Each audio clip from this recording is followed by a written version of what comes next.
do a little Cinco de Mayo prep for our dinner this evening. I'm going to show you how to use the Pampered Chef quick cooker to cook your rice. So all you need is, I'm using my adjustable tablespoon. Measure 1 tablespoon of your favorite oil.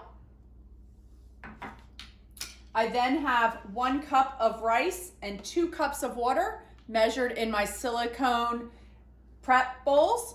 I'm going to dump my rice in. I'm going to dump my water in.